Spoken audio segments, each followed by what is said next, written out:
Guys, welcome to episode number 15 of the Derby Current Live, and to start this episode we are currently top of the table by 2 points above Chelsea, of course, and we have got quite a tough episode coming up. We've got Liverpool to kick it off at home, then we've got Leicester in the East Midlands Derby, then Roma in the Champions League, and we may get the game in against Watford, but I think maybe we'll just do a 3-game episode. I'm not too sure, but basically what I want to do is have like these 4 as an episode, and then the next 3 or 4 as an episode, because that next episode is going to be amazing. We've got Man United, Man City, Roma, and Forest all in one episode. That's a crazy big episode. And then we got April, then May, season done. So it's really not too long left, to be honest. There's only a handful of episodes at most left. I may do one big episode where I do like 5 or 6 games. So into the first one against Liverpool. We have still got Oxlade-Chamberlain injured. Unfortunately, he's not going to be able to feature in his next game. And I've realised this shirt just blends in with the green screen, so you're going to have to look through me, quite literally, and see the game. But anyway, into the one against Liverpool. We should be doing nicely. I think Kasper Dolberg did a great job in the last episode in the FA Cup, and we're going to have to make a few changes due to the Ox and a few other things. Here we are then against Liverpool. We've got a few players, former Liverpool man, of course, Andre Wisdom in the team, and would have had Oxlade-Chamberlain. I think Hughes is a Liverpool fan as well.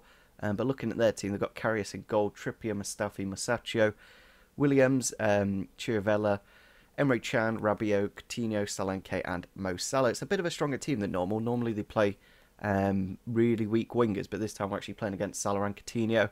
Obviously, Coutinho no longer at Liverpool in real life, but still on this save. Liverpool on the attack here. Solanke slips it through.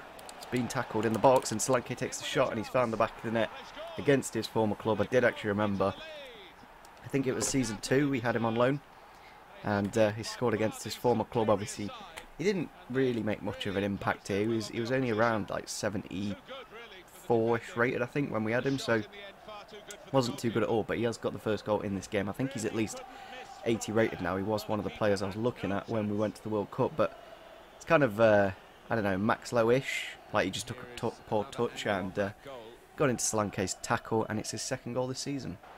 And Simon, can he get the goal? He's taking the shot and it's in the back of the net, and the Nigerian, with the goal on the stroke of the half-time whistle, gets his back level. Really important we got that goal, because Liverpool's such a great attacking team. You definitely don't want to be 1-0 down. Maybe Karius could have done a bit better. That's why I paused for so long, because I was like, he took the shot, and then I thought Karius is just going to save that. Apparently not. But yeah, it's in the back of the net, and again the faithful Nigerian has found the back of the net. Liverpool in the box here, about the end of the game. We don't want to concede at this point. It's being dinked in, and it's just wide of the post, and it is full time. He did pick up an injury late on to Schürrle as well, so hopefully there's no big problem there. But going forwards, we were pretty poor that game. Yeah, one shot on target, 1 goal, kind of lucky. But all in all, it wasn't the most thrilling of games, but hopefully Schürrle isn't too injured.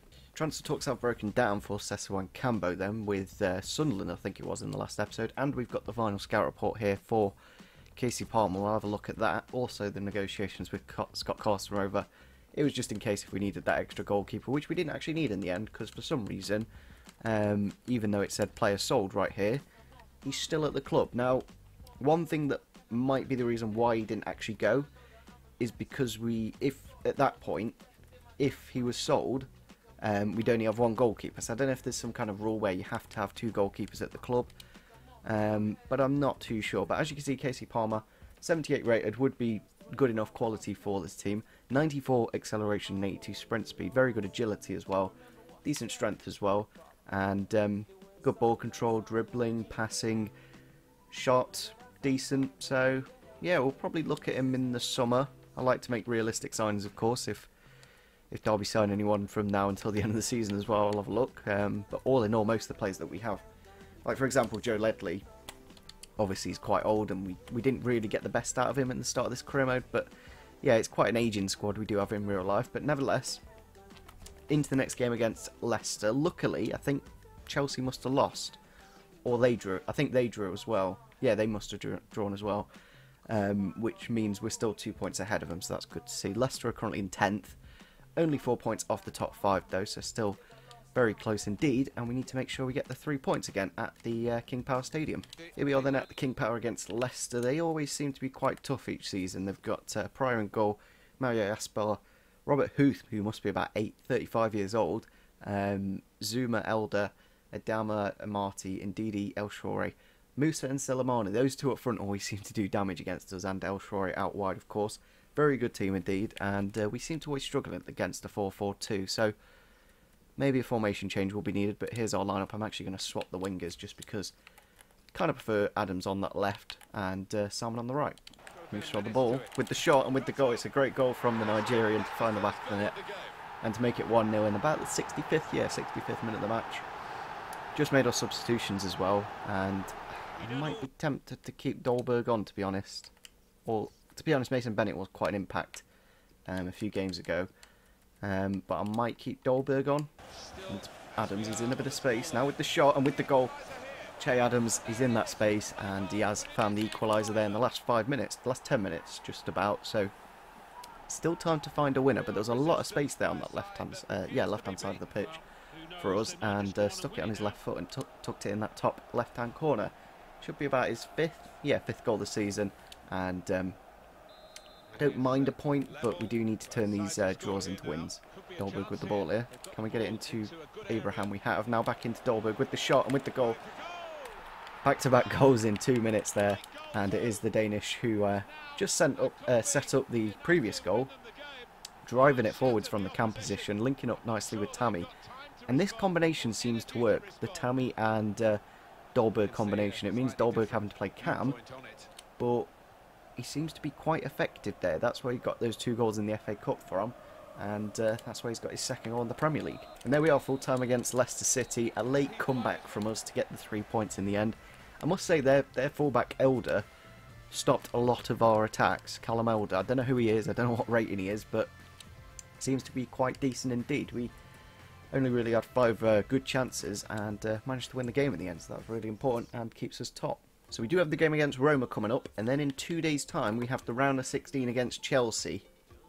Now, what I'm probably going to have to do is play, ideally, see, I don't know if this is a home. Let me see if this is a home or away tie, because if this is away, it is away. Now, I wouldn't mind going for a 0-0 in this game and then winning at home and then playing our first team in that game. Maybe that's one option. But then again, we should be alright. But then, at least in the next episode, we'll probably kick it off at the game against Chelsea. So we'll go into this next one against Roma, hoping Oxlade-Chamberlain comes back soon, at least by the time those Man United fixtures, Manchester fixtures come along. We'll definitely need him in the squad. We will use our fluorescent kit. Roma have lovely kits, there's no doubt about it. We're going to give them their classic home kit. It is at the Stadio Olimpico, and got a slight fitness issue, but nothing too major. I may try someone else up front, I'm not too sure, but all in all we should be good. One thing that really worked at the end of that last game is what I did for the last 20 minutes, was did that. Put Dolberg at cam, who can play there, and then Tammy up front. And it seems to work, but I don't think now's the time to really be trying things. I don't mind it for the last 20 minutes of the game, but we'll leave it like that for the time being. Here we are then against Roma, looking at their lineup. They've got Alisson in goal, Missional at right back, Delic, I think that is, at centre back, the very good youngster. He's probably about 85 rated by now, same with Alisson. Rojo, Danny Rose, Gonalons, Strootman, and then the final midfielder, Jamie Hansen. Obviously, we put him in the swap deal with, what's his face? Pellegrini, who's on our lineup, so kind of makes sense that he's in the team. Castellejo on the right, and Pereira on the left, and Sanabria up front, who's probably about 85 rated as well. So that midfield 3 is actually really good. Like, I don't know if we're going to struggle, to be honest, with our formation against the 4-3-3. But we'll have to wait and see. I don't mind us drawing this game, maybe even losing the game 1-0, but as long as it's clawable back in the second leg, if that makes any sense at all, then I'll be more than happy. And Schürrle is against his former club. We did actually buy him from Roma. It's gone onto the edge to Pellegrini against his former club into Moses Simon. A great save from Alisson, back into the middle, and it's out for a corner. To Vidra, he's in the box. Can he get a goal though? Gone past Rojo into Dolberg with the shot. It's blocked on the line into Pellegrini against his former club. Cleared off the line again by Alisson. This keeper Seems to be in fine form at the moment, keeping Roma in the game. Should be 2-0, but still 0-0. But a great volley there from Vidra, and again, what is this keeper on? Is he on roids? Oh, we got an injury here to Dolberg, or is it Vidra? It's Dolberg, it's on the back of his shirt. Oh, this could be bad. I'm going to bring on, I think it's logically to bring on Tammy Abraham, but when it pauses, like when it forces you to make a change, that's never good news. So it might be a season over, and I really hope it's not, because we've only had like 5 games, which will cost us about 10 million per game. Seems to be a knee. Yeah. Hopefully it's nothing too major. If it's less than 2 months, I'm over the moon. It's into Moses Simon. Can he go through clean on goal? He hasn't quite got the stamina, but he's still in a decent area. Now with the shot and with the goal, the faithful Nigerian finds the back of the net again. He just seems to save this club over and over again. And I've said it many a times. Get him on your career mode. It's as simple as that. I don't care what team you are. He will do the job no matter what. And he's done it for me. And that angle's ridiculous. Like the amount of saves Alisson made in the first half, and that's the one that goes in. First Champions Cup goal. And I might be tempted to take this result and rest up big players for the next game against Chelsea. Ball into the box. Pellegrini's kind of set up his former team, and it's into the back of the net. Like, he put it on a plate there for Sanabria. I don't know if he forgot what team he was playing for, and I have just subbed him off. So probably the wise thing to do. It's really annoying, but I wouldn't mind a 1-1 draw after a big injury to our player in the first half, and I don't know, Roma doing well, but that's pretty much their first attack. Yeah, Pellegrini just laying it up, and then the thing is, if the keeper stayed where he was, he probably would have saved it, but because he came out, couldn't really react, and it is his 4th goal this season in the Champions Cup. Ball out wide here to Mason Bennett, who's in acres with the shot and with the goal.